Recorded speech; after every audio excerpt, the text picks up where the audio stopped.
네, 하나님의 말씀으로 여러분을 만나게 돼서 반갑습니다. 오늘도 주님의 놀라운 말씀으로 은혜 받으시는 시간 되시기를 기도하면서 말씀을 준비했습니다. 사도 바울은 신약의 가장 많은 서신을 기록한 하나님의 종입니다.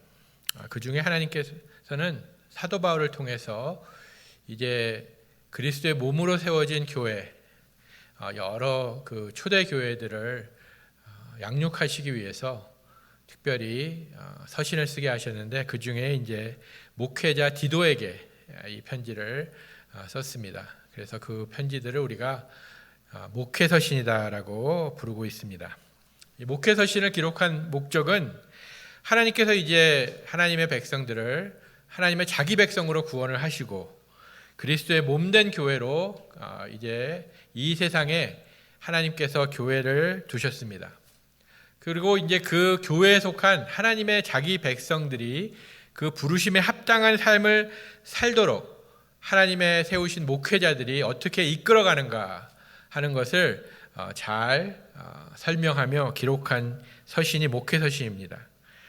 여기서 자기 백성이다, 하나님의 자기 백성이다 라는 말은 성도가 어떤 존재인가라는 것을 우리에게 잘 밝혀주는 명칭입니다. 우리가 오늘 읽은 성경은 개역 개정 성경으로 지금 사용하고 있는데, 그 전에는 우리가 모두 개역 성경을 사용했습니다. 약간의 번역이 다른데요, 그 개역 성경에는 이 자기 백성이라는 말을 친백성이다라고, 좀 더 이해하기가 쉽겠죠. 친백성, 하나님의 친백성이다라고 그렇게 번역을 했습니다. 영어 성경도 His own possession, 그래서 하나님께 속한 자들이다라고 이렇게 표현을 했습니다. 그런데 헬라어를 보면 이 자기 백성이라는 단어를 헬라어로 기록되어 있는데, 그것을 잘 풀어서 이해하자면 이런 뜻입니다. 둘러싸인 한 복판에 내가 서 있다. 둘러싸인, 그러니까 하나님의 은혜와 관심과 긍휼과 보호하심과 인도하심, 그 사랑으로 둘러싸여 있는 그 한 중간에 서 있는 사람, 그 사람이 바로 하나님의 자기 백성이라는 뜻입니다. 오늘 본문의 내용은 이제 그 하나님의 자기 백성이 어떻게 구원을 받았고 어떻게 이 세상에서 살아가야 될까라는 것을 가르쳐 주고 있는데, 저희들이 모두 먼저 잘 이해하고 시작해야 되는 부분은 하나님의 구원을 경험한 여러분과 저는 이런 하나님의 모든 좋은 것들에 둘러싸여 있는 하나님의 자기 백성이 되었다는 것입니다. 여기에 대한 것을 우리가 잊고 있으면 오늘 나머지의 본문의 말씀은 전혀 우리랑 관계없는 그런 말씀이 되는 것입니다. 건전하지 못한 여러 가지의 그 컬처, 또 교훈들이 판을 치고 있는 이 세상에서 우리가 하나님의 자기 백성으로 살아가는 것은 절대로 쉬운 일이 아닙니다. 그러기에 이 하나님의 말씀이 인도하는 그 목회자들을 중심으로 해서 강단에서 펼쳐지는, 또 전포되는 그런 말씀을 통해서 하나님의 자기 백성이 어떤 자야라는 것을 우리가 제대로 배워야 될 필요가 있기에 이 목회 서신은 그 하나님의 자기 백성들을 가르치고 또 인도할 그 양들을 인도할 목자들을 위해서 잘 설명한 것으로 목회 서신이 기록된 것입니다. 이러한 이제 올바른 교훈이 강단을 통해서 전파가 되고 있는데, 이것을 그냥 듣고 그냥 지식으로 우리가 습득한다면 그 목적이 상실되는 것이죠. 그 교훈은 교훈으로 끝나는 것이 아니라 교훈이 행동으로 이루어질 때만이 그 가르침이 제대로 완성이 되는 것입니다. 먼저 성도는 이 바른 교훈을 잘 배워야 될 책임이 있습니다. 하지만 이 배운 것으로 끝나면 안 되고, 그것을 배웠다면 이 교훈이 제대로 빛을 내기 위해서 우리의 삶 속에 그대로 살아내야 하는 책임이 여러분과 저에게 있습니다. 건전한 가르침과 아름다운 이 생활을 가능케 하는 하나님의 올바른 그 말씀이 우리의 삶 속에 드러남으로 인해서 오늘 우리가 부른 찬양처럼 하나님의 영광이 드러나는, 그런 여러분들의 삶이 되시기를 주님의 이름으로 축복드립니다. 이러한 하나님의 이제 말씀을 가르치는 것과 실질적으로 살아야 하는 그 성도의 모습이 오늘 본문에 잘 기록되어 있는데, 어떻게 그러면 이것이 우리에게 시작이 되었는가? 오늘 11절의 말씀입니다. 우리에게 이루어진 구원을 이렇게 소개하고 있습니다. 모든 사람에게 구원을 주시는 하나님의 은혜가 나타났다. 하나님의 은혜로 구원을 받았다. 이것이 진리입니다. 하나님의 백성들의 고백은 나 된 것은 하나님의 은혜로다 랍니다. 내가 잘나서 된 것이 아니고 모든 것이 하나님의 은총으로 됐다는 것입니다. 헬라어로 카리스라는 것이 은혜라는 말인데, 이 은혜는 받을 자격이 없는 자에게 거저주시는 하나님의 은총으로 사전들도 그렇게 정의하고 있습니다. 11절에 나타난 하나님의 은혜, 바로 예수 그리스도를 통한, 십자가를 통한 은혜인데, 그것을 좀 더 구체적으로 그럼 그것이 어떠한 일을 가능케 했는가? 14절 초반부에 나타납니다. 14절 초반부에 그가 우리를 대신하여, 여기서 그는 예수 그리스도시죠. 예수 그리스도께서 우리를 대신하여 자신을 주심은 모든 불법에서 우리를 속량하시고자 우리를 위해서 십자가에 돌아가셨다. 이것이 하나님의 은혜로 우리를 구원하신 것입니다. 이 대속의 원리, 내가 받아야 될 형벌을 그분이 대신 받으셨다. 내가 치러야 할 그 죄값을 하나님의 아들께서 대신 치루어 주셔서 속량하셨다는 것입니다. 죄로 말미암아 마땅히 멸망받을 수밖에 없었던 여러분과 저 그 처지에서 이제 예수님께서 우리의 죄값인 사망을 기불하셨기 때문에 우리를 하나님의 자녀로, 하나님의 백성으로, 아니 천국의 주인으로 우리를 구원하셨다라는 것이 바로 하나님의 은혜로 인해서 시작했다. 11절과 14절 그 중간에 이제 어떻게 돼야 되는 부분이고, 11절과 14절로 이렇게 북엔드처럼 딱 우리에게 전해주고 있는 것입니다. 그렇다면 왜 하나님께서는 그 은혜로, 아니 예수 그리스도 아들을 희생하시면서까지 우리를 구원하실 수밖에 없었는가? 왜 은혜가 나타나야 됐는가? 나타나야만 됐는가? 그것은 어느 누구도 스스로는 절대로 이 죄의 문제를 해결할 수 없기 때문에, 결국 스스로는 구원을 할 수 없기 때문에 하나님께서 그렇게 할 수밖에 없었습니다. 성경에서 분명히 모든 사람이 죄를 범하였다. 그리고 이 죄의 싹은 사망이다라고 우리에게 말씀해주고 있습니다. 이 죄의 문제를 해결하지 않고는 구원을 얻을 수가 없습니다. 그런데 세상의 많은 종교들은 이 죄의 문제를 선한 행실로 어떤 공적을 쌓는 것으로 해결할 수 있다라고 가르치고 있습니다. 왜? 그들의 그 죄에 대한 정의는 행동 윤리에 어긋난 것, 그것이 그들은 죄라고 정의하고 있기 때문에 그렇습니다. 그러기에 행동만 제대로 하면, 열심히 살면, 착하게만 살면 그 죄의 문제가 해결될 수 있다고 많은 종교들은 가르치고 믿고 있습니다. 그러나 성경에서 모든 사람이 죄를 범했다, 죄의 싹은 사망이다라고 할 때 그 죄는 그러한 어떤 행동 윤리에 의해서 정의되는 것이 아니라 하나님께 대한, 창조주 하나님, 만유의 주이신 하나님께 대한 창조물인 인간이 잘못된 것, 하나님의 의도에서 벗어난 것. 예를 들면 활을 쏠 때 관역이라는 것이 있죠. 사격을 할 때 그 관역이 있는데 그 관역에서 벗어난 것은 모두 다 빵점입니다. 마찬가지로 우리가 하나님이라는 그 정의가 있는데, 하나님의 기준이 있는데 그 관역에서 벗어난 것, 불순종으로 인해서, 또 우리의 불의로 인해서, 또 우리의 나쁜 성품으로 인해서 벗어난 모든 것은 다 죄다라고 성경은 정의하고 있기 때문에 이 완벽하신 하나님의 잣대, 이 관역에 우리가 맞출 수가 없기 때문에, 어느 인간의 노력으로도 그것을 맞출 수 없기 때문에 그 하나님의 의라고 그것을 표하고 있죠. 그 하나님의 의를 만족할 수 없는 인간의 의로는 절대로 구원을 받을 수가 없기 때문에 하나님의 은혜로 거저 이 구원을 주실 수밖에 없었다는 것입니다. 우리의 죄의 문제를 하나님의 아들이신 예수님께서 십자가의 달림으로 해결을 해주신 것입니다. 에베소서 2장 8절에 이 내용을 아주 한마디로 우리에게 잘 전해주고 있습니다. 너희는 그 은혜에 의하여 믿음으로 말미암아 구원을 받았으니 그 은혜로 믿음을 주시고 그 믿음으로 말미암아 우리가 구원을 받았으니 이것은 너희에게서 난 것이 아니요 하나님의 선물이라. 이 은혜 얼마나 귀중한 것인지 모릅니다. 신약 성경에는 이 은혜라는 단어, 카리스라는, 왜냐하면 헬라어로 신약이 쓰여졌기 때문에 카리스라는 단어가 수없이 반복하여 나옵니다. 그러나 구약에는 카리스라는 은혜라는 단어가 찾아보기가 굉장히 드뭅니다. 그래서 그런 구약에는 은혜가 없었는가? 있었습니다. 멀시라는 하나님의 그 긍휼이라는 것이 이제 은혜처럼 되어 있는데, 그래서 이 구약에는 좀 더 이 은혜의 사건을 우리가 잘 이해할 수 있도록 여러 군데 사건이 나타나는데, 그 중에 사무엘하 9장에 나온 사건이 아마도 구약에서 가장 은혜를 잘 설명하는 그런 사건이라고 저는 생각합니다. 이 사무엘하 9장의 그 배경은 이제 양을 치는 다윗이, 소년 다윗이 하나님의 기름 부음을 받아 이스라엘의 2대 왕으로 선택된 것이 그 배경입니다.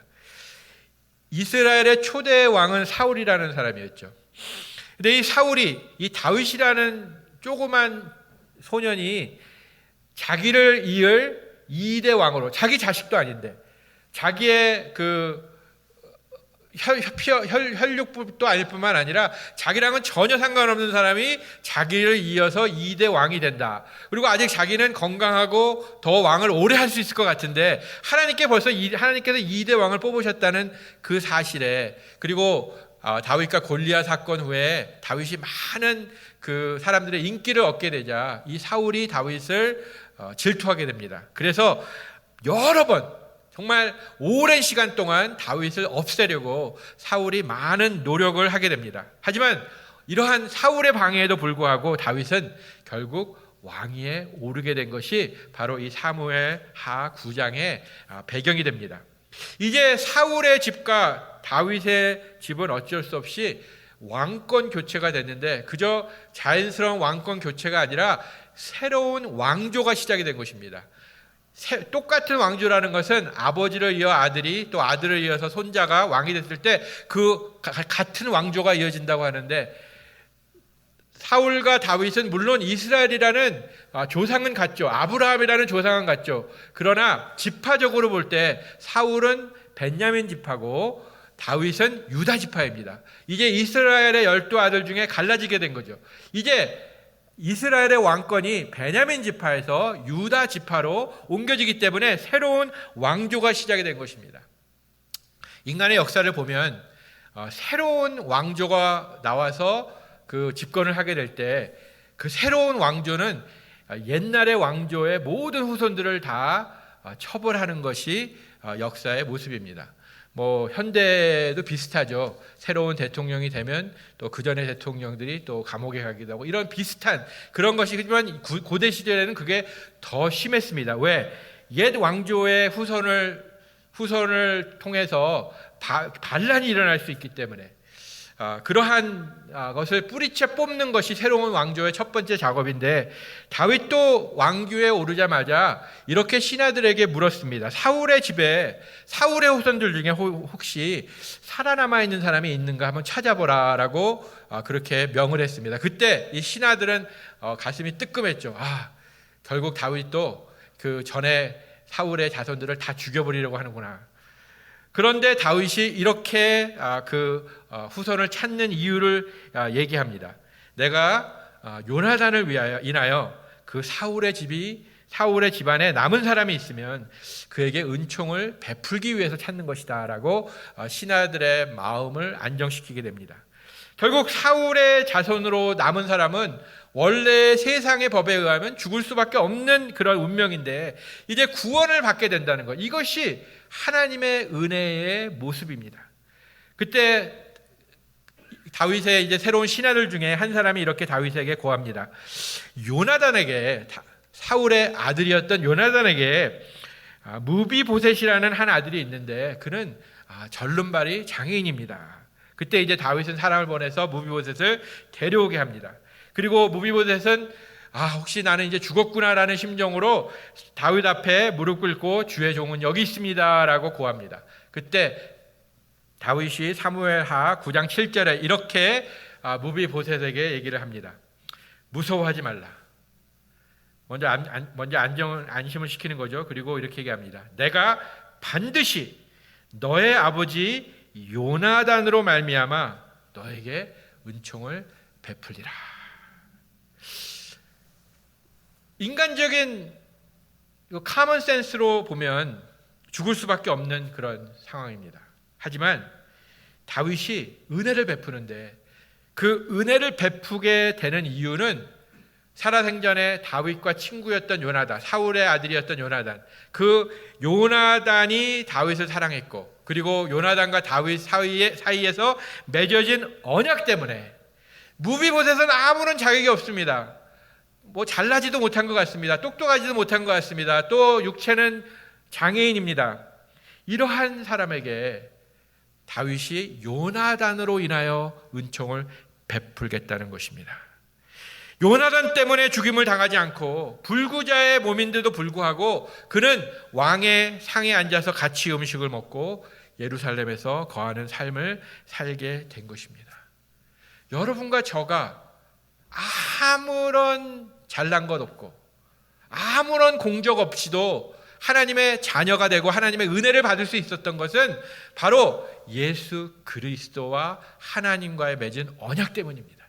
그 하나님과 예수 그리스도의 언약을 통해서 예수 그리스도 십자가에서 돌아가시고 하나님께서는 우리를 죄인 되었을 때 죄로 인하여 죽을 수밖에 없는 그런 상황이었는데도 불구하고 우리가 우리의 죄의 대가를 치르지 않고도 하나님의 자녀가 되는, 그래서 하나님의 보호와 인도와 복 가운데 있는 하나님의 친백성이 되도록 해 주신 것은 예수 그리스도의 은혜입니다.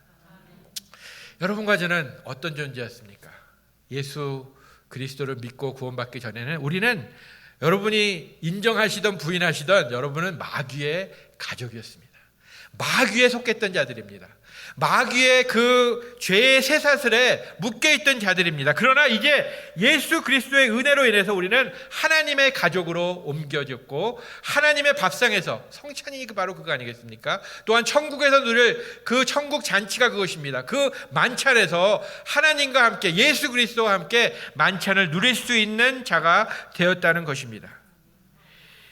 이 부족한 죄인 여러분과 저를 구원하시기 위해서 하나님은 최고의 노력을 하셨습니다.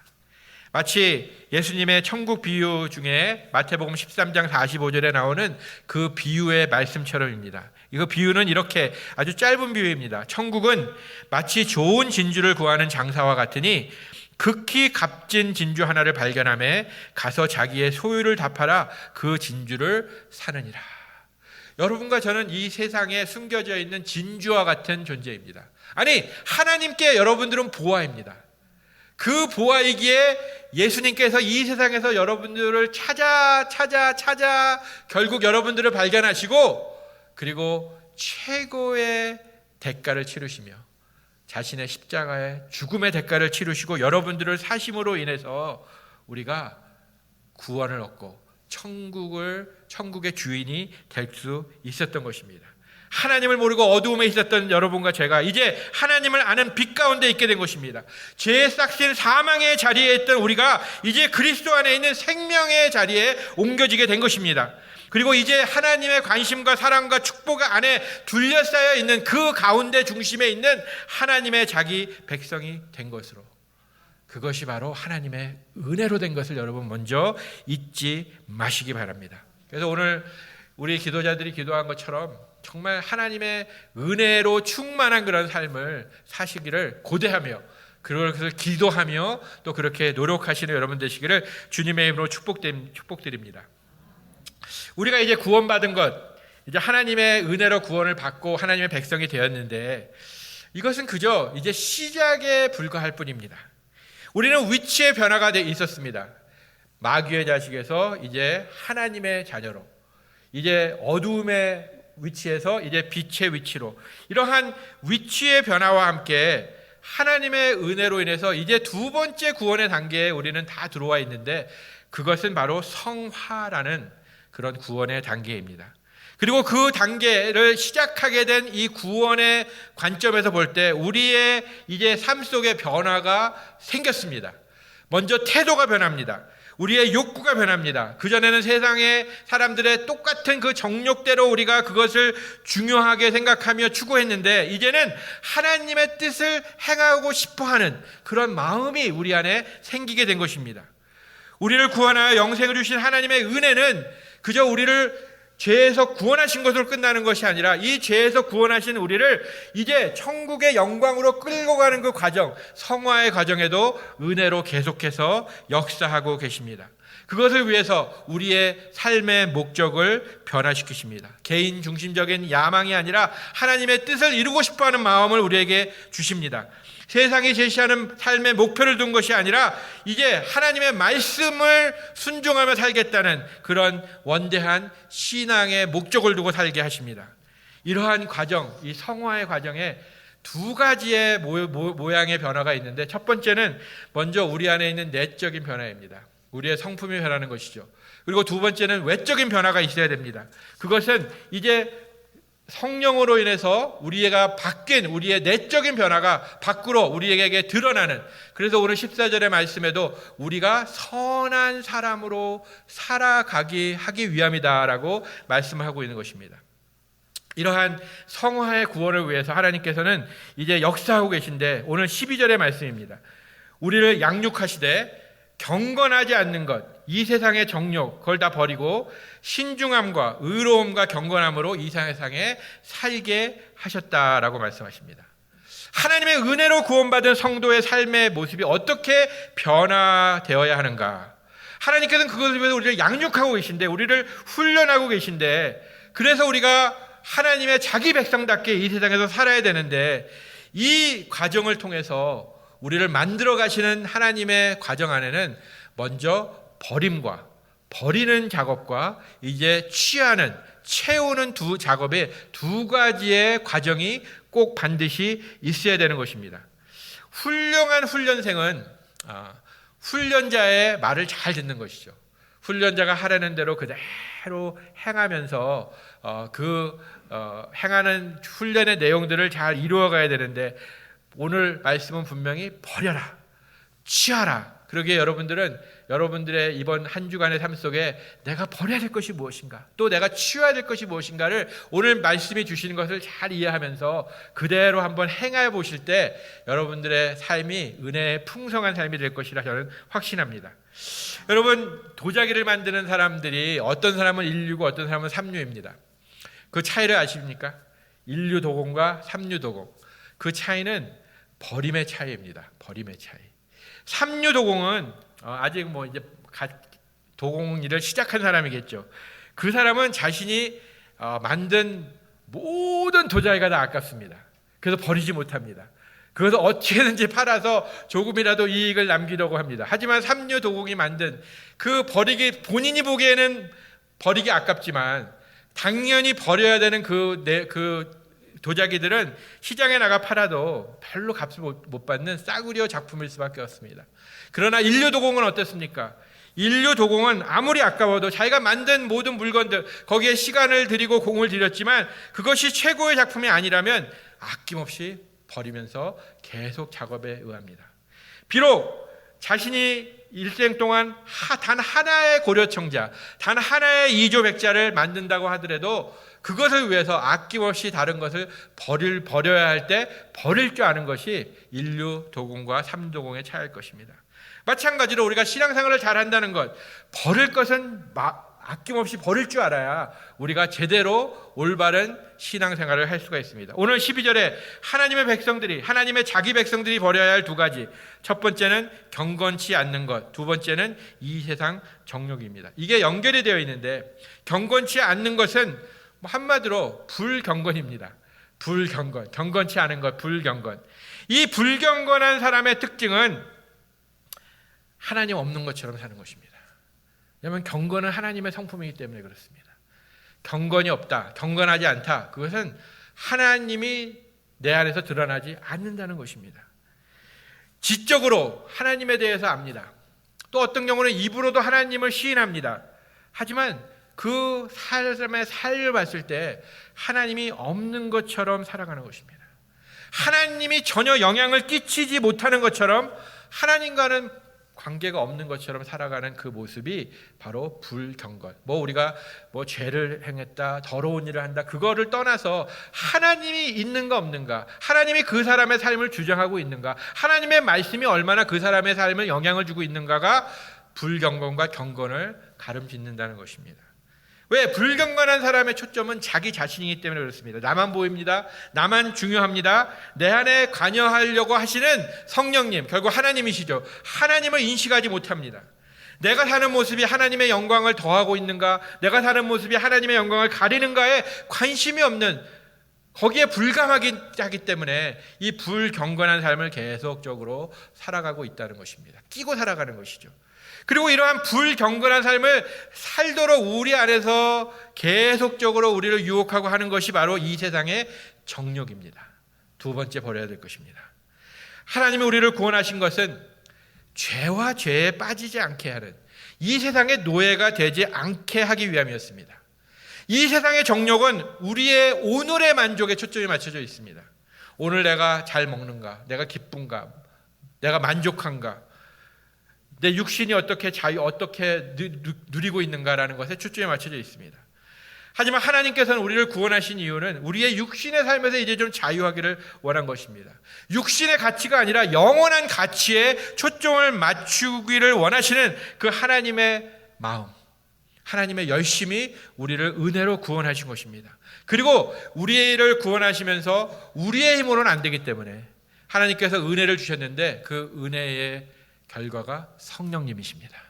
성령님께서 우리 안에 내주하시면서 우리의 힘으로는 이 불공정과 이 세상의 정욕을 버릴 수 없기 때문에 성령께서 계속적으로 우리에게 관여하시고 우리에게 말씀하시는 것입니다. 버려야 된다. 버려야 된다. 이것은 하나님께서 싫어하는 것이다. 잘못된 것이다. 거기에 순종하는 것이 바로 버림의 성화의 훈련인 것입니다. 이 세상의 정욕들, 여러 가지 다른 말로 설명할 수 있겠죠. 하지만 간단하게 제가 여러분들에게 팁을 드리면, 여러분 앞에 과자가 붙은 것은 다 이 세상의 정욕으로 생각하시고 버리십시오. 과속, 과음, 과식, 과로, 과욕, 또 과자 거기다 붙이면 됩니다. 과자 다 붙여보시고 그것이 과하면 그것이 여러분들을 옥매려고 하는 이 세상의 정욕으로 생각하시고 버리시기 바랍니다. 욕심이 지나치면 믿음을 놓치게 됩니다. 욕심이 지나치면 건강도 해치게 됩니다. 병만 얻게 됩니다.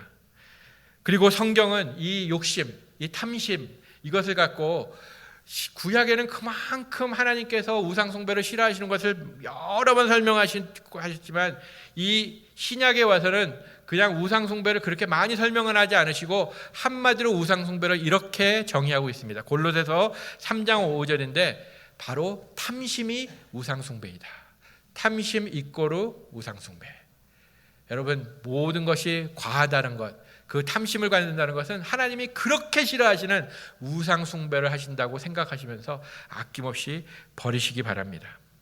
이제 내 안에 잘못된 것들, 이 불경건과 이 세상의 정욕을 버리셨다면 이제 그냥 그것을 그대로 두면 안 됩니다. 그 상태를 거기에 좋은 것으로 하나님이 원하시는 것으로 채워야지만 우리가 올바른 하나님의 자기 백성으로 살아갈 수 있는데, 주님께서 이러한 비유를 우리에게 주셨습니다. 마태복음 12장 43절, 우리에게 경고되는 비유인데요, 잘 들어보시기 바랍니다. 더러운 귀신이 사람에게서 나갔을 때 물 없는 곳으로 다니며 쉬기를 구하되 쉴 곳을 얻지 못하고 이에 이르되 내가 나온 내 집으로 돌아가리라 하고 와보니 그 집이 비고 청소되고 수리되었거늘 이에 가서 저보다 더 악한 귀신 7을 데리고 들어가서 거하니 그 사람의 나중 형편이 전보다 더욱 심하게 되느니라. 이 악한 세대가 또한 이렇게 되리라. 사랑하는 성도 여러분, 이러한 일이 여러분의 삶 속에 일어나지 않도록 하나님은 양육하고 계신 것입니다. 무슨 말이죠? 버릴 것을 아낌없이 버린 후에 그것을 그대로 비워두지 마시고 거기에 하나님이 원하시는 좋은 것으로 채우시기 바랍니다. 오늘 이 디도서 말씀을 볼 때는 3가지인데, 신중함과 의로움과 경건함입니다. 신중함, 의로움, 경건함. 이것은 바로 우리 구주 예수 그리스도의 모습이기도 합니다. 신중하신 것. 근데 신중한 것을 제가 잠깐 설명을 드리겠습니다. 신중하고 의롭고 경건한. 근데 이것이 또한 여러분들이 이 세상을 살아가는 데 있어서 여러분들이 관계하고 있는 모든 것과 연결되어 있습니다. 여기에 신중함이라는 것은 내 자신과의 관계에서의 관점으로 보면 됩니다. 의로운 것은 내 이웃과의 관계에서 해당된다고 보시면 되고요. 이 경건함이라는 것은 하나님과의 관계에서 내가 어떻게 살아가야 되는가, 내 자신과 이웃과 하나님과, 이걸 치면 우리의 모든 관계가 다 거기에 들어가 있지 않습니까? 신중함이라는 것은 사실 우리가 좀 조심한다라는 것으로 한국말은 이해하기가 쉬운데요, 사실 헬라어 본문의 뜻은 신중함은 조심한다는 것보다는 절제입니다. 내 자신을 절제하는 것. 그렇기 때문에 예수님의 성품입니다. 예수님께서 얼마나 절제하셨습니까? 그 예수님을 못되게 구는 사람들, 너무나 많은 바리새인들, 서기관들, 또 나중에는 빌라도, 모든 그 사람들에 대해서 예수님은 자신을 절제할 줄 아셨습니다. 그리고 이 절제는 갈라디아서 5장에 나오는 성령의 열매 중에 하나입니다. 그러기에 이것은 우리의 힘으로, 우리의 노력만으로는 될 수가 없는 그런 성품입니다. 이것은 성령께서 우리 안에 역사하셔야 우리가 self control, 우리가 제대로 내 자신을 절제할 수 있는 능력이 가능한 것입니다. 두 번째, 의롭다는 것. 이것은 이웃과의 관계에서의 관점인데요, 여러분들의 이웃에게 의로운 사람이 되시기를 주님의 이름으로 축복드립니다. 이 의롭다는 것은 세상 사람들의 수준보다 한 단계 더 높은 그런 삶입니다. 성품적으로, 행동적으로, 또 이런 어떤 기준적으로. 이것도 역시 우리의 의만으로는 불가능한 것이죠. 왜? 이사야서에 보면 인간의 의는 어떻다고요? 걸레 조각 같다라고 얘기합니다. 인간의 의는 어떠한 의만이 진정한 의냐? 하나님의 의, 바로 예수 그리스도의 의만이 올바른 의입니다. 그러기에 우리는 또 은혜가 필요한 것이죠. 왜? 은혜가 없이는 예수님의 의를 우리의 삶 속에 드러낼 수가 없기 때문에. 그렇기 때문에 우리는 사람들과의 관계에 있어서 더욱더 공평하고 더욱더 올바른, 어느 사람이 보더라도 칭찬할 수 있는 그런 삶을 살아야 된다는 것, 그것이 바로 우리가 두 번째로 채워야 될 그런 덕목입니다. 세 번째로 경건하다는 것, 이거는 하나님의 품격입니다. 하나님이 우리의 삶 속에 살아계시다는 것, 우리 안에 역사하시다는 것, 우리가 하나님의 자기 백성이 됐다는 그 사실 자체, 하나님의 경건함이 우리의 삶 속에 나타날 때 바로 우리는 올바른 하나님의 자기 백성의 삶을 살아갈 수가 있습니다. 오늘도 우리가 찬양을 부를 때 우리가 그리스도와 동행한다, 영원하신 나의 기업에서 동행한다라는 말이 있죠. 또 두 번째 찬양 볼 때 우리가 주 안에 있다라는 얘기가 있습니다. 바로 그것이 하나님의 자기 백성이라는 말인데, 이것은 그리스도의 그 생명, 부활의 생명의 능력이 이제 우리의 삶의 거룩함으로 드러난다는 것입니다. 다른 말로 성결이라고 얘기하기도 좋고요. 이 성화의 모습이 우리의 삶 속에 드러날 때 우리는 그것이 올바른 하나님의 자기 백성의 모습으로 살아간다는 것입니다. 사랑하는 성도 여러분, 우리가 이제 이렇게 하나님의 자기 백성으로 살아간다는 것, 그것은 올바르고 선한 삶을 살아간다는 것과도 같은 말인데요, 우리가 비록 구원을 받을 때 우리의 공적이나 우리의 선한 삶으로 구원을 받지는 못합니다. 우리는 하나님의 은혜로 구원을 받았습니다. 그러나 하나님의 은혜로 구원받은 사람은 선한 삶을 살아야 되는 것입니다. 그것이 오늘 14절 마지막 부분의 얘기입니다. 우리가 야고보서에 보면은 행함이 없는 믿음은 죽은 믿음이다라는 말이 있죠. 그건 무슨 말이냐? 우리가 구원을 은혜로 받았지만 우리가 은혜로 구원받은 자의 삶 속에는 행함이 있어야 그 믿음이 살아있는 구원받은 믿음이라는 것입니다. 그러기에 우리가 이 세상에서 올바르고 선하게 산다는 것은 선택권이 있는 옵션의 문제가 아닙니다. 이것은 삶을 사모하고 하나님의 자기 백성된 자에게 주어진 책임이며 의무이라는 것입니다. 우리가 공적을 쌓아서 구원받겠다라는 것은 이제 더 이상은 우리에게는 적용되지 않는 말입니다. 왜? 하나님의 은혜로 구원을 받았기 때문에. 그러나 하나님의 은혜에 대한 보답으로 우리가 이 삶을 더욱더 잘 살아야 되는 것입니다. 하지만 또 다른 두 번째 이유가 있는데, 오늘 13절의 말씀입니다. 13절, 복스러운 소망, 우리의 크신 하나님 구주 예수 그리스도의 영광이 나타나심을 기다리게 하셨다. 이것이 우리가 하나님의 자기 백성처럼 살아야 될, 그렇게 노력해야 될 두 번째 이유이며 동기입니다. 예수 그리스도 안에 있는 우리의 미래에 대한, 장래에 대한 소망입니다. 세상 사람들은 오늘을 위해서 살아갑니다. 그러나 우리는 내일을 위해서 살아가는 자들입니다. 예수님께서 다시 오신다는 사실이 우리가 더욱더 정신 차리고 이 세상에서 하나님의 자기 백성답게 살아야 하는 이유라는 것입니다. 그리스도께서 우리 죄를 위하여 십자가에 죽으시고 장사되었다가 부활하셨습니다. 하지만 거기서 끝난 것이 아니라 승천하셨습니다. 왜? 다시 오시기 위해서, 재림하시기 위해서. 예수님이 다시 오시면 우리는 영광스러운 몸을 입게 될 것입니다. 그리고 천국의 삶을 시작하게 됩니다. 이 세상에서의 삶은 짧습니다. 길어야 100세. 그러나 우리가 천국에서 살아야 될 그 삶은 영원한 삶입니다. 우리가 이 세상을 살아가면서 주위 사람들에게 칭찬받는다는 것 굉장히 중요하다고 말씀드렸습니다. 올바르게 살아가는 것 중요합니다. 그러나 우리가 정말로 칭찬받아야 될 것, 더욱더 중요하게 생각될 것은 뭐냐? 예수님의 재림하실 때 하나님께 칭찬을 받을 것인가 아닌가입니다. 예수님이 다시 오신다는 이 소망을 가지고 있기 때문에, 하나님의 칭찬이 있을 것을 기대하기 때문에 우리는 하나님의 자기 백성처럼 살아가자 노력하는 것입니다. 주님의 분부하신 그 지상명령에 더욱더 잘 참여하며 올바른 삶을 살아가기로 노력하는 것입니다. 현대교회에 많은 정말 축복이 있습니다. 그러나 한 가지 좀 그동안에 이 현대교회에 수그러들었던 한 가지의 신학이 뭐냐면 재림에 대한 소망입니다.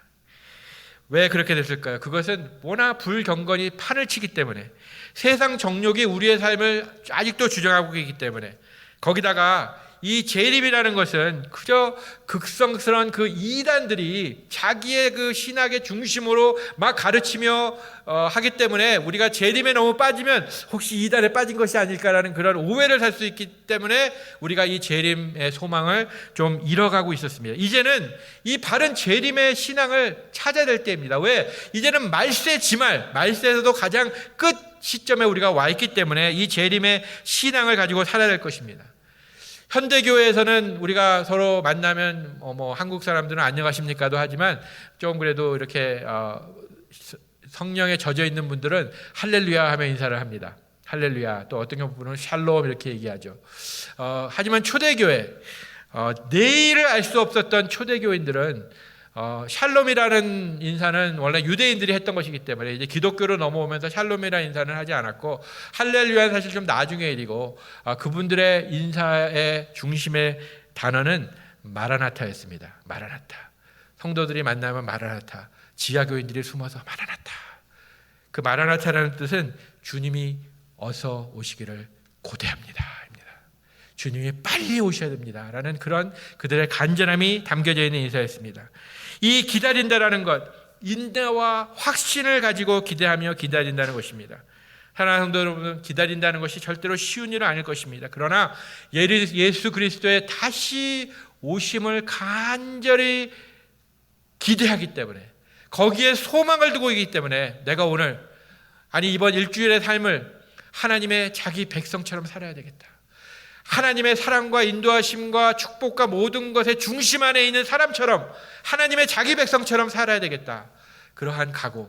그러기 위해서는 내가 오늘 버려야 될 것은 무엇인가? 계속 그것을 버리는 즉시 새로운 것으로 채워지는 불경건과 이 세상의 정욕을 버리고 정말 신중함과 의로움과 경건함으로 내 자신을 채움으로 인해서 내 삶이 하나님의 은혜요, 내 삶을 통해서 하나님의 은혜가 드러나고 그리스도의 복음이 드러나고 정말 천국의 소망이 드러나는 그런 삶으로 인해서 하나님께 큰 영광이 되는 우리 북부교회 모든 성도님들 되시기를 주님의 이름으로 축복드립니다.